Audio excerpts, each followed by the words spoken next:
Hi guys! Ni hao, taja hao. Ako ay makaon ko sang munggo nga ginataan, ginisa nga munggo.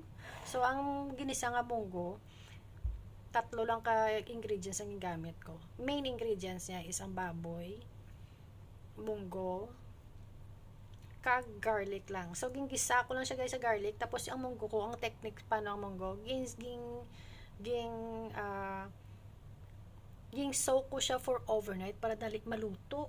30 minutes lang luto na sa guys. Totoo, promise. As in, try nyo. Try nyo sa balay nyo.